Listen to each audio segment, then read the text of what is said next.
네, 미국 현지 시간으로 13일, 우리 시간으로 오늘 밤에 8월 CPI 소비자 물가지수 상승률이 발표됩니다.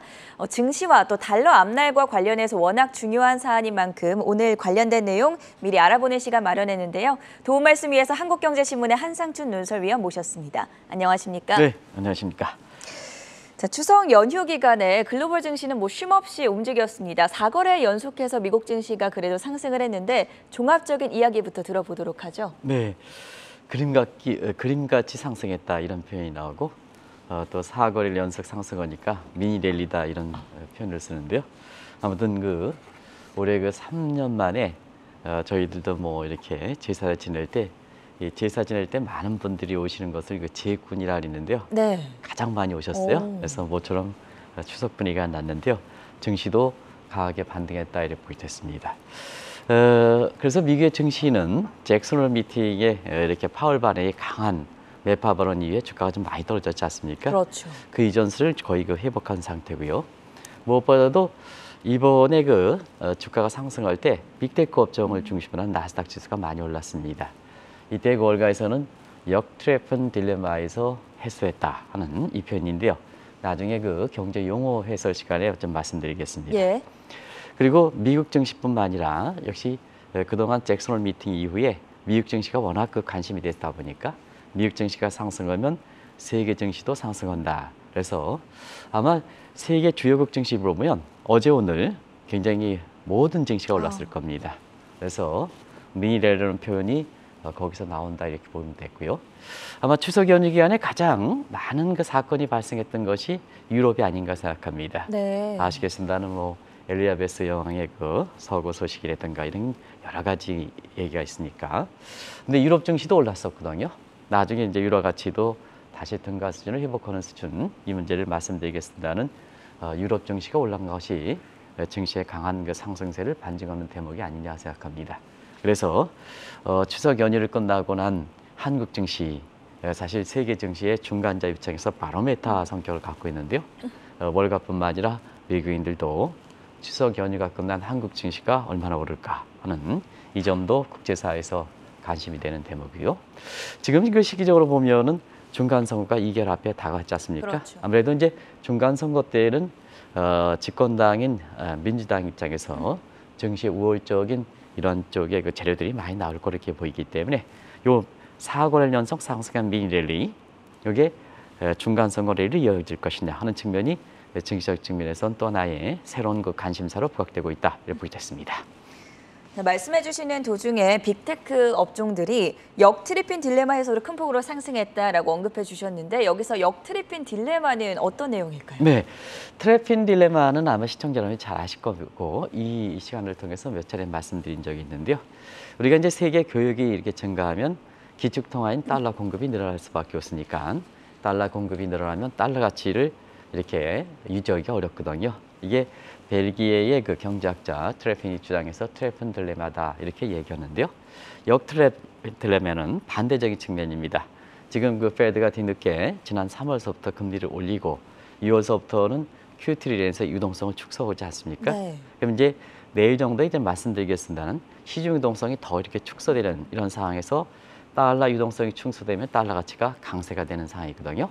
그럼 시청자 여러분 아시겠습니다는 달러 가치가 강세가 되면 미국 기업들의 해외 진출 기업들 상당히 많은데요.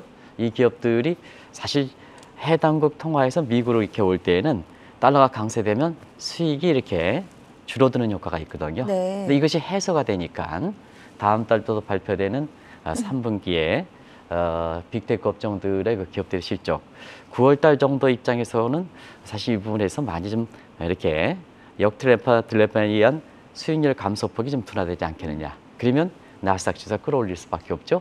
그런 측면에서 역트래핑 딜레마라는 용어가 나왔다 이렇게 보겠습니다. 오늘 미국 증시 상승한 여러 가지 이유를 두고 달러 강세가 조금 둔화됐기 때문이다 이런 평가도 있던데 추석 연휴 기간에 달러 가치는 어떻게 움직였습니까? 네, 아무래도 이제 미국의 8월 소비자 물가 상승률의 둔화 얘기다 보니까 네. 시청자 여러분 아시겠습니다는 달러 가치는 약세가 되겠죠. 그것보다도 사실 추석 직전에 우리가 원달러 환율이 1,380원대 이렇게 진입했거든요.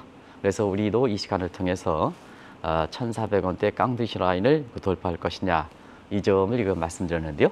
국내 증시 입장에서는 외국 자본과 관련해서 주가 향방과 관련해서 원달러 환율, 특히 기업인들이 상당히 관심인데요. 아시겠습니다만 추석 연휴 기간에 토요일자도 그 신문에 나온 거 보면 1,380원대 진입하니까 곧바로 1,600원대 오. 이렇게 전망하는 한 대학 교수가 있었어요. 제가 네. 한 대학 교수라고 말씀드리겠습니다. 여기서 성자는 한시가 아니라요. 어떤 그 특정 학교에 우리 그 외환위기 관련해서 굉장히 좀 어렵게 얘기하시는 분인데요. 1,600원 전망한다. 근데 근거는 없어요.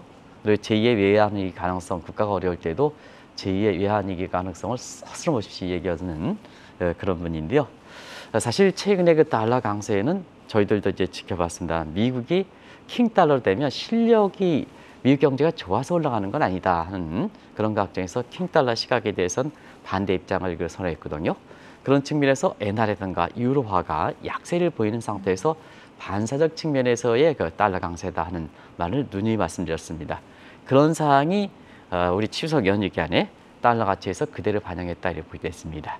자, 추석 연휴 기간에 인플레에 시달리는 ECB 유럽중앙은행이 자이언트 스텝 0.75%포인트 금리를 올렸습니다. 네. 그다음에 지금 곧바로 2개월 전에 붕괴됐던 등가 수준, 페르테 수준, 1달러, 1유로 수준이 다시 회복되는 양상을 보였거든요.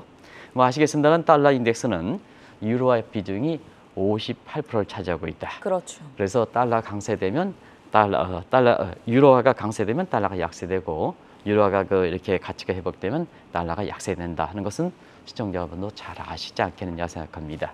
그리고 앞서 말씀드린 같이 8월 소비자 물가에 대한 기대 이것이 달러 가치 하락에 영향을 미쳤다 이렇게 됐습니다.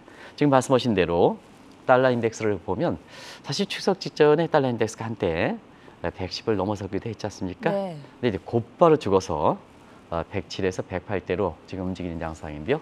오늘 108대죠.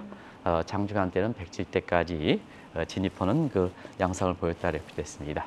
그런 과정에서 오늘 원달러 환율이 지금 유로 가치 회복되고 엔화 가치도 회복되는 이런 그 상태에서 사실상 그 추석 연휴를 끝난 국내 외환 시장에서 원달러 환율이 과연 1,380원대 내외를 이렇게 보이고 있는데요. 오늘 얼마나 떨어질까? 많이 떨어지는 않겠습니다는 환율이 1,370원대로 진입하지 않겠느냐 이런 예상이 나온다 이렇게 보이겠습니다. 달러 가치는 그렇습니다만 세계 증시가 동반 상승한 것에 대해서는 아무래도 오늘 밤에 발표되는 8월 CPI에 대한 기대감이 아닐까 싶은데 예상치가 어느 정도로 나오고 있을까요? 워낙 관심사니까 신문에서 많이 나온 것 네. 같아요. 그래서 진전된 내용을 중심으로 해서 겹치지 않는 선에서 말씀드릴게요. 일단은 8월 뉴욕 연준의 인플레 기대 심리가 기대 지수가 나왔죠. 여기서 5.7%에서 작년에 9월 이후에 지금 발표한 게 8월 달이니까 9월 이후에 11개월 만에 최저치로 나왔다 이렇게 보게 됐습니다. 그래서 우리 시간으로 오늘 한 10시 무렵 정도에 나올 거로 이렇게 보이는데요. 8월 그 소비자 물가 상승률은 크게 둔화되겠다 이렇게 보게 됐습니다. 이번에 8월 달 소비자 물가 상승률이 관심이 되는 것은 시청자 여러분 아시겠습니다만 7월 달에 6월에 소비자 물가가 9.1%에서 8.5%로 떨어진 상태거든요. 그래서 이때 나왔던 게 인플레와 금리 인상폭 정점론입니다. 그러면 이번에 다시 7월 수치에서 떨어진다면 인플레 정점론과 금리 인상폭의 정점론에 재확인되는 측면에서 7월 달부터는 월가에 더 큰 큰 긍정적 의미를 준다 이렇게 보겠습니다. 지금 예상이 나오고 있죠. 월스트리트저널이라든가 시장의 컨센서스를 이렇게 보면 8% 내로 나오고 있습니다. 그러면 인플레와 금리 인상폭 정점이 어떻게 확인되느냐 하면 2월 달에 9.1%, 네. 그다음에 7월 달에 8.5%, 이번에 8% 이상치가 나오는데요. 8%, 8.1% 그건 관계없습니다. 8% 정도 나오는데요.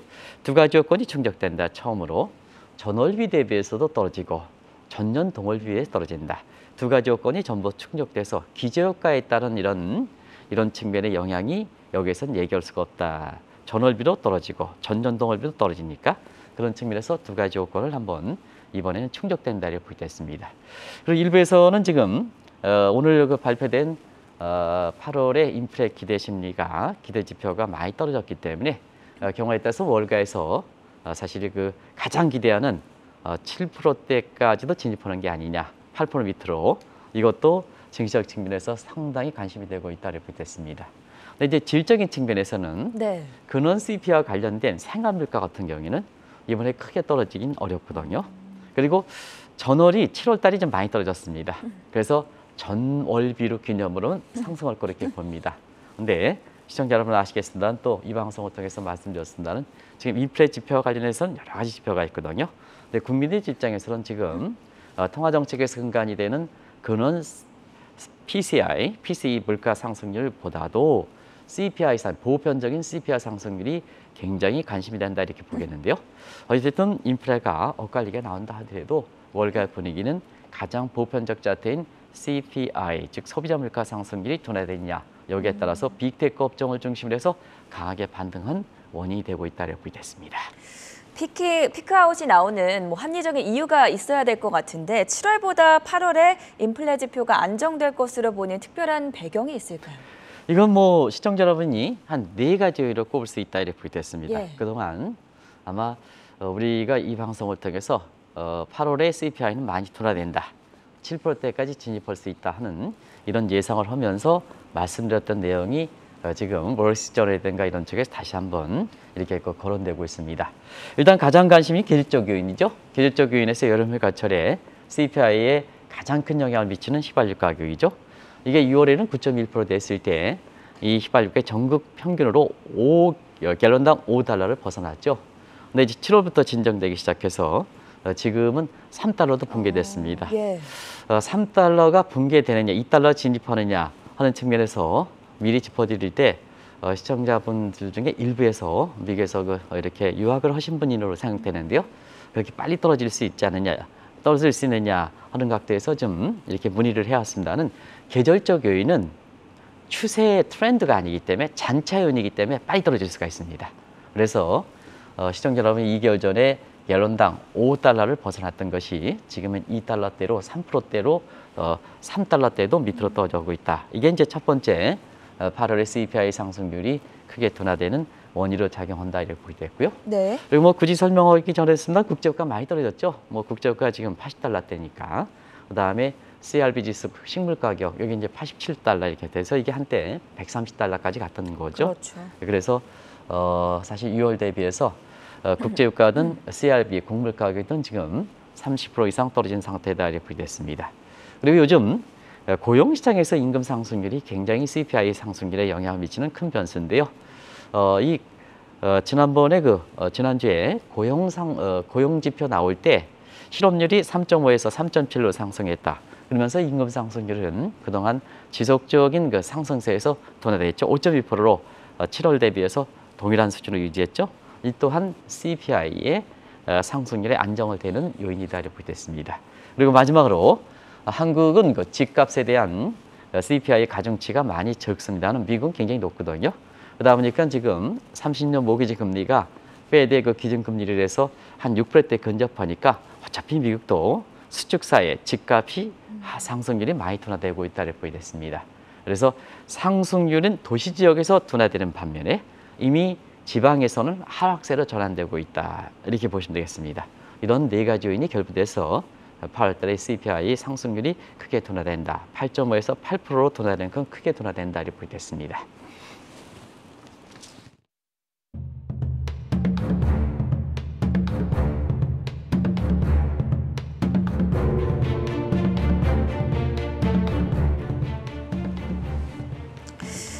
지금 대다수가 예측하고 있듯이 7월에 이어서 8월에 인플레가 안정될 경우 아마 가장 안도의 한숨을 쉴 사람이 바이든 대통령이 아닐까 싶은데. 네, 사실 대통령이 인플레 파이터로 나서는 거는 아주 극단적인 상황이 아니면 안 되는 거거든요. 네. 그래서 11월 1일은 집권당의 민주당의 평가 결부져서 물가 지표 관련해서 미국 국민들, 특히 중하위 계층들, 미오피 계층, 빈곤층들이 가장 경제 고통에 시달리다 보니까 당시 직접 인플레 파이터로 나선 상황이거든요. 그렇죠. 그런 과정에서 2개월 앞에는 중간 선거에서 7월에 이어서 8월 달도 이렇게 CPI 상승률이 둔화될 때는 바이든 대통령이 가장 안도의 한숨을 쉬지 않겠나 이렇게 보고 있습니다. 그래서 지금 상태에서 8% 정도 이렇게 나오더라도 중간 선거에서 이렇게 당신이 인플레 성과에 냈다 하는, 물론 이제 바이든 대통령이 나서는 건 아닙니다는 집권당 민주당 입장에서 이렇게 치적으로 평가할 수 있는 대목이 아닌가 이렇게 보고 있습니다. 근데 이제 한 가지 바이든 대통령과 집권당이 민주당 입장에서는 그렇게 평가할 수 있어도 그 평가의 대목에 대해서 국민들이 얼마큼 파고드느냐 문제거든요. 공감하느냐 문제거든요. 네. 그런 과정에서는 사실 바이든 대통령의 이중적 태도, 예를 들어서 6월 달에 소비자 물가 상승 9.1%가 나왔을 때는 그때 당시에는 인플레 통계가 잘못됐다. 인플레 통계를 바꿔야 된다 하는 쪽으로 굉장히 환한 표정을 했습니다. 그런데 이제 7월과 8월에 인플레가 이렇게 둔화되다 보니까 중간선거도 앞두고 내 치적이다. 이렇게 평가하기에는 국민들이 얼마큼 파고드느냐 시청자분이 판단해 보시기 바랍니다. 그리고 또 한 가지는 사실 그 성장률이 1, 4분기에 마이너스 1.6%, 2, 4분기에 마이너스 0.9% 나왔을 때 이 성장률 통계에 대해서도 굉장히 불만을 제기했거든요. 근데 고용 통계는 상당히 좋게 나왔죠. 그래서 고용 통계에 대해서는 얘기를. 근데 문제는 고용 통계가 가장 지금 이렇게 그 코로나 이후, 그다음에 러시아 우크라이나 전쟁 고용 부분이 가장 지금 변화가 많다는 것은 시청자분은 잘 아실 거로 보거든요. 근데 이제 여기가 사실은 고용 통계라든가 이런 부분이 좀 개편이 돼야 되는데요. 네. 이쪽은 당시 입장에서 잘 나오니까 환영하고, 그다음에 성장률이든가 그다음에 물가 측면에서 안 나오면 여기에 불만을 제기하다 보니까 결과적으로 보면 이렇게 이 물가가 좀 이렇게 둔화돼서 중간상황 어떠고 내치적이다. 얘기하기는 국민들의 입장에서는 너무 포퓰리즘이 해석이지 않느냐, 또 이중적 태도가 아니냐 하는 입장에서 크게 공감은 못 받을 거다. 이런 쪽에 월가의 정치적인 전문지인 폴린 에코를 중심으로 해서 지금 평가가 나오고 있다. 이렇게 보게 됐습니다. 경제 통계에 대해서 약간의 이중적인 태도를 보이고 있는 바이든 대통령이 인플레가 8월에만 안정이 되면 9월부터는 둔화할 수 있다. 이렇게 호언장담을 하던데 이 배경은 무엇인가요? 네, 사실은 지금 전 앵커께서 바이든 대통령을 생각해서 약간의 뭐 이렇게 하는데요. 실제는 그렇지 않습니다. 미국의 불금 얘기에서 보면 고용 통계부는 국가의 인프라 통계거든요. 네. 경제 근간을 판단하는 문제이기 때문에 바이든 대통령 입장에서 쉽게 건드릴 사항은 아닙니다. 통계청이라든가 이런 전문적인 기관에 맡겨야 된다. 국민들이 그거를 잣대로 해서 경기를 판단하고 경기를 예측하고 여러 가지 경영계획이라든가 경제정책이라든가 재테크를 하다 보니까 한 나라 입장에서 대통령 입장에서 이런 고용통계, 국가 인플레 통계를 건드리면 안 된다는 측면에서 미국의 학계를 중심으로서는 격앙된 분위기다. 예. 격앙된 분위기다. 최고 통수권자가 굉장히 중요하다 하는 입장을 다시 한번 말씀드리겠습니다. 이것은 바이든 대통령뿐만 아니라 다른 나라의 최고의 통수권자들한테도 많은 시사점을 던져주는 거다 하는 것을 다소의 그 다른 분위기를 잠시 좀 말씀드렸고요. 네. 자, 인플레 통계 8월만 잡히면 9월부터는 10월 달에 이제 9월 달 발표하지 않습니까? 그런 과정에서 바이든 대통령이 안심하는 배경, 나름대로 보관이 갖고 있는 것은 바로 인플레 감축안이 이렇게 그 긴급히 통과됐죠. 그래서 이 대목인데요. 사실은 그 내용상에서 보면 사인플레인데도 불구하고 인플레가 워낙 이렇게 관심이다. 인플레 감축법이라는 미국에서 보면 법안 중에 인플레 감축법이다 이런 특정 목적을 갖고 법안을 만드는 것도 아마 이거는 미국에서 공부하신 분은 아시겠지만 이런 것도 이렇게 보편적 잣대에 해당되는 부분에 대해서 이렇게 인플레 감축법의 특정 목적을 하는 것도 드문 일입니다. 근데 이제 실제로 이러한 인플레 감축법대로 감축되겠느냐 하는 측면에서 보면 일단은 규모가 너무 적다. 4,300억. 그것도 장기적으로 효과가 있는 기후변화에 대해서 3,800억을 집어넣는다. 그리고 사실 이 대목에 있어서 미국과의 중국과의 오늘도 바이든과 관련돼서 바이오와 관련해서 미국과 중국과의 새로운 마찰 국면에 대해서 얘기하고 있습니다. 그 네. 맥락이 바로 인플레 감축법에 포함된 내용이거든요. 이런 측면에서는 오히려 중국과의 이렇게 마찰이 더 심화된다면 공급망이 더 차질되지 않느냐 하는 각도에서 사실 인플레 감축원을 인플레 안정시키는 바이든 대통령의 복원이다 하는 측면에서 10월부터는 9월 발표되는 물가가 발표되는 10월부터는 중간선거 앞두고 강하게 기대를 바이든 정부에서 걸고 있습니다는 미국 학계에서는 그렇지 않다 하는 것을 말씀드리겠습니다. 자, 그럼 결론적으로 오늘 밤에 발표되는 8월 CPI가 7월에 이어서 2개월 연속 둔화가 된다면 9월 FOMC에서는 연준이 금리를 어느 정도로 올리게 될까요? 네, 이거는 뭐 구체적으로 시청자분께 말씀드린 내용이 그대로 확인된다 이렇게 됐습니다. 그래서 강한 매파의 월러드 총재의 견해를 붙여서 지금 2.5%인데요. 상당기로 1.5%포인트를 가장 이렇게 많이 나온 것으로 전제하겠습니다. 다시 한번 쉐어도 낫프로트를 한번 보려보겠습니다. 3번에 걸쳐서 연준회의가 남았는데요. 이번에 9월달은 0.75로 가져가고 1.5%니까 0.5, 0.25 가져가는 방법. 그다음에 이것을 나눠서 9월달에는 950억으로 QT를 확대시키니까 0.5, 0.5, 0.5 가는 시각인데요.